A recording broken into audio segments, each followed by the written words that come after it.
So hello again, everybody. I hope you are doing well. So my name is Laurent Zunino, and today I'm going to share with you my journey through experiential learning. So this is the index of what I will talk about. In case you are not familiar with experiential learning, it is just an immersive method of instruction that engages students to apply the classroom knowledge to experience and encourage the reflection and develop new skills, attitudes, and ways of thinking. So today, we will talk about what I've done in augmented reality. Then we will move to online escape game. And finally, we will talk a little bit about service learning. First, let's start with our students.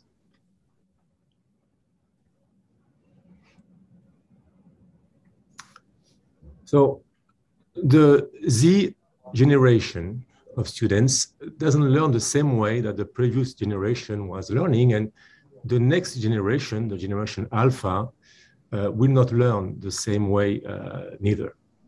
So it seems that our students enjoy competition and learning by doing instead of just listening.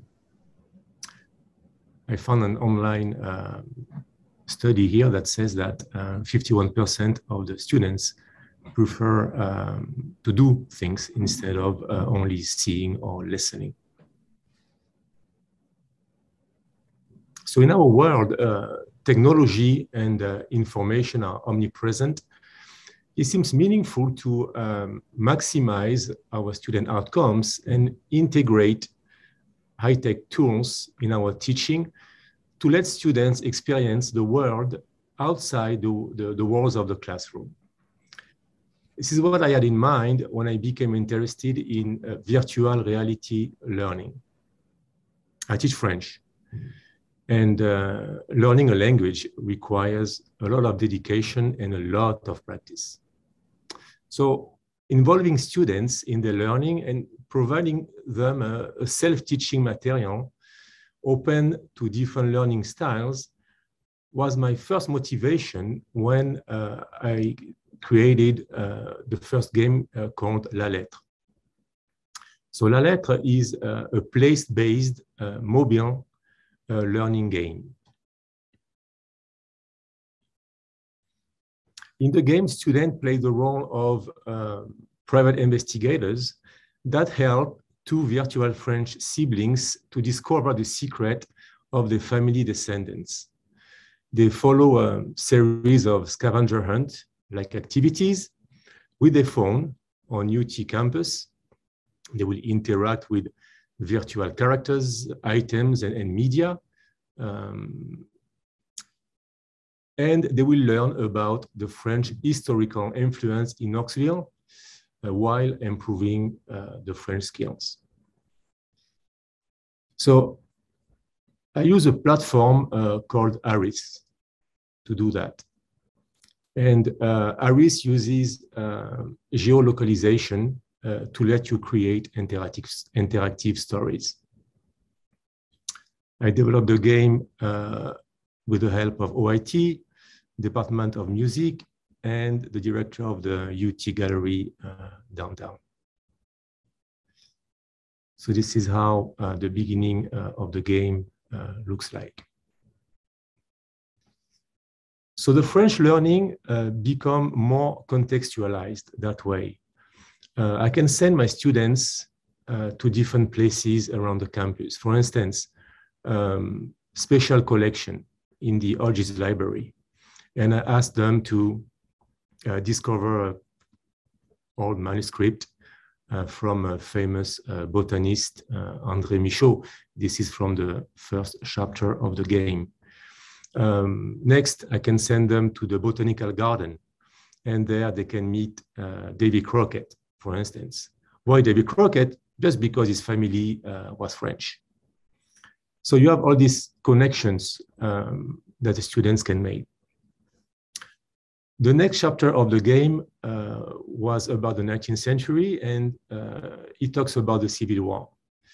So we will find other connections there.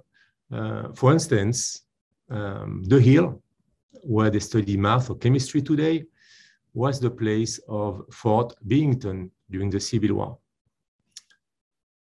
Many students don't know that we have a museum on campus. So I send them to Macklin Museum to find other clues. So I'm using really the context of the university to create my game. Now, the next pertinent move was to involve students in the creation on the next chapter of the game, which is the 20th century over here. And we're going to talk about the World Fair in 1982. So this helps students to develop a designer perspective. And students really extended the skills and knowledge beyond French. And they really engaged in a real-life learning task that fostered on collaborative language learning. So when creating the game, the student revisit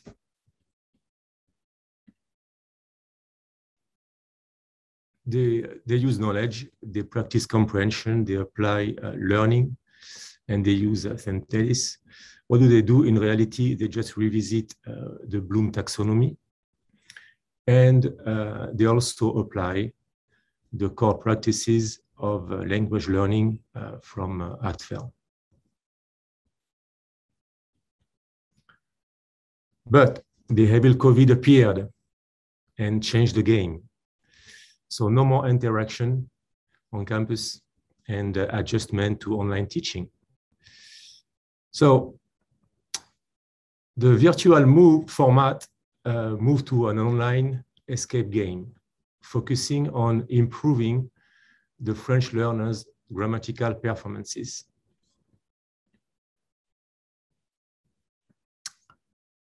So the game that my student created is called Alerte aux Zombies, careful to the zombies.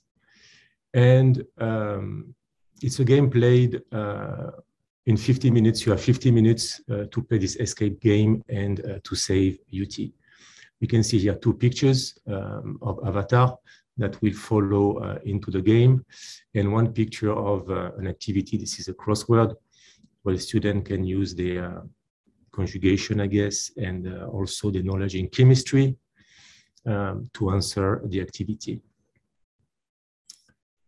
So as you can see, we don't only learn French in these games. We try to interact with our world using a kind of multidisciplinary content. And the game serves as a basis for both learning French, but also for assessment.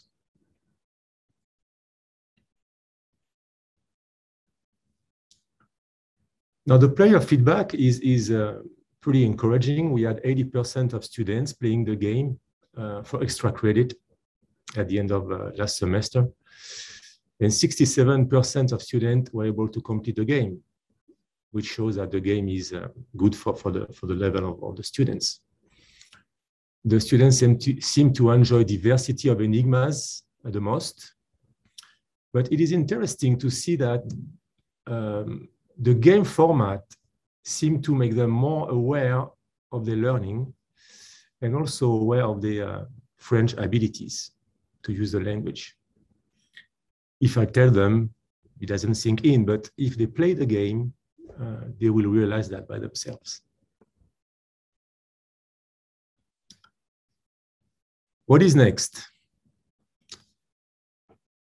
The gaming learning experience will add a new service learning layout in spring, next spring in 2022, to engage students with our local French community, namely the Alliance Française in Knoxville, and let them develop a sense of civic engagement, critical reflective thinking, and it will also promote cultural and linguistic diversity.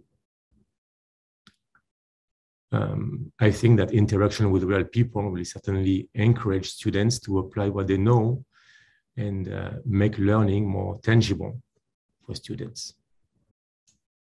I also plan to collaborate with the Language Resource Center and immerse my students in the holo room that is being created in AMB. I believe that augmented reality can be used in complement to class activities to let this new generation of students really touch and taste the French or the Francophone reality that many of them don't have the chance to experience in context simply because they don't have the opportunity to travel abroad. So I think I have, yes, a few things here. Yeah, the experience will function as a lens rather than as a screen in that case. So here is the timeline of this journey. I started with augmented reality in 2014. And today, I am focusing more on service learning and holo room.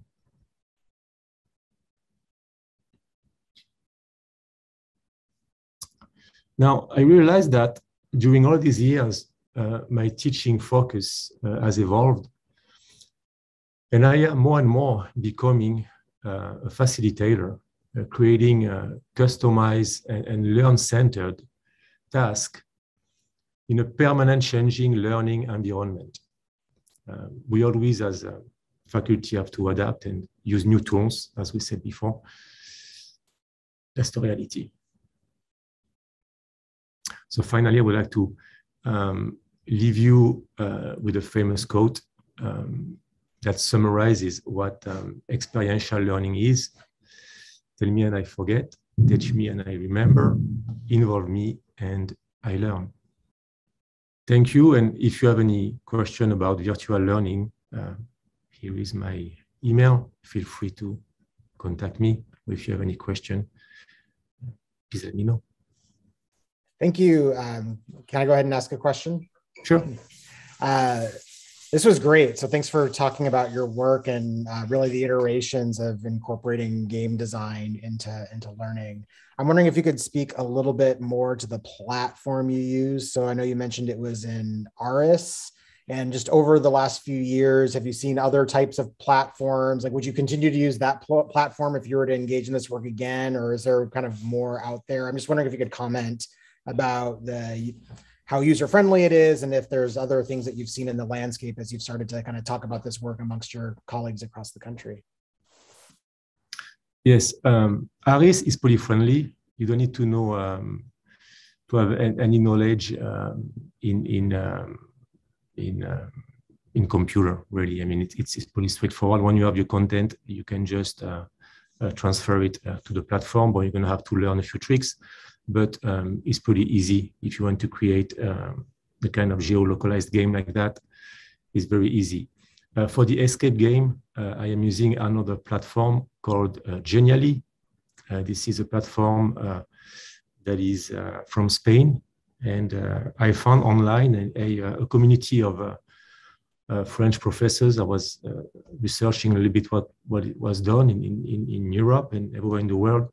And I found this community that have a great website about service learning, about escape games. And so I investigate Genially, and Genially also is pretty easy to use. That's what I am using really. These are the two main platforms that I am using for these games. Yeah, but you know, the students who are taking my class, they have different backgrounds, and many of them don't know anything about these platforms. So the first weeks of class, we have to learn about it, right? So I gave them a small workshop to follow, and after 1 or 2 hours, I asked them to create a very simple activity online, and they seem to catch it very, very easily. And then eventually we're going to build our game. Yeah. I have a question as well, and it really probably relates all the way back to 2014. But how much of what you wanted to do, did you have to know before you, and there might be several people in the room that can answer this, but how much did you have to know or have done before you approached the folks in the other departments that helped you create the game for the first time? Does that make sense, what I'm asking? Yeah. So once again, my idea was to let students play the game outside the classroom by themselves, one day at a time. And the only requirement was to finish the game by the end of the semester. And then I will give them the credit they deserve. I have a little bit some connections around the campus. So I know that in my game, I needed some music and some sounds. So I know a professor in the music department, and I talked to him, and we make arrangement together to work on the project. Then I have another friend who is the director of the UT Gallery downtown, and he helped me to draw all the characters I wanted to include in the game. So yeah, it's a game that is coming from different people. OIT supported me at the beginning. The second chapter, I developed it with the Language Research Center. In AMB, I created a small lab, if you want to, where you have all the computers that a student can use. And we are putting all our storyboard on the wall. So you can follow the process of the game. And this is our room, and we go there to create our game. So yes, you need to have a little bit of connection, but ask people around you. I mean, if you want to create something like that, yeah, you need some help from different people for sure. Yeah. Oh, I do. My difficulty right now is, the reason I'm asking is I have at least one class that I would really like to figure out a way to gamify. And of course I have the learning objectives and I have what I've done in the past. Not quite sure how to make it happen as a game though. So that's where I'm still considering, but thank you. That was very helpful. Yeah. I mean, yeah, we can get in connection together and talk about it. But I'm sure Igor can have some ideas also to tell you. Probably, yeah, I would be glad to meet with her. But I was going to think, Cindy, if you think about perhaps the skills that you want them to take away from your class, and think in terms of those skills, and then what activities you might be able to design to gamify for them to learn those skills. But yeah, I'd be glad to talk to you if you like. I wanted to say to Laurent, thank you for your presentation. I wanted to note that the game actually gives your students the opportunity to use language in context, which is what pragmatics is about in the language classroom. And I wonder, recently during one of our team meetings, we discussed the COIL, Collaborative Online International Learning, which kind of gives you the opportunity to collaborate with others in other countries. In your case, it will probably be France. And so I wonder if you have thought about working with French students, right? And pairing them up with your students so that they can have that exposure to really, to an Irish French speaker. Yeah, 2 years ago, before the COVID, I went to France, and close to where my parents are living, there was a new school that has opened about developing and creating games. So perfect opportunity for me. I went to visit the school, and I met the director, and we talked about maybe a future collaboration we could have between his school and UT perhaps. But then the COVID came, and yeah, we stopped everything, and yeah. But yeah, that would be a great idea to really have students from UT collaborating with French students in France. Yeah. All right. Michael is asking, what is the cost model for Eris? Is it a one-time fee to build the app, recurring payments? Do you have to pay per user? Aris is free. That's why I used it. You have different platform that you can use for this kind of activity. But I got Aris because just it was free. and convenient for all of us. Genially, the other one for the escape game, you have to pay a small fee, but the LRC helped me with that. Not very expensive. Thank you. I also wanted to note that there were a few French words in the chat there, so there are very few of us here who understand and speak French. So that's good. I'm happy to see that. Oh, there was a comment from Jennifer in the chat. Some of the university's most innovative approaches to online teaching and learning have come from the Mother and Foreign Language department. So thank you. You're welcome, Laurent. Yeah. Yeah, it requires a lot of time to create these games. So I'm teaching 4 classes, and then on above that, I have to create all these games. So it takes time. It takes time, but I think it can make a difference at the end for the students. Yeah. All right. Thank you, everyone. If you don't have any other questions, thank you, everyone, for joining us today. Our next brown bag is our next and last brown bag of the semester is on November 19th. I hope to see you then. And like I said at the beginning, I'll be sending out email between now and then, reaching out for ideas, etc. And I hope everyone has a pleasant weekend and happy Friday. Thank you. Bye.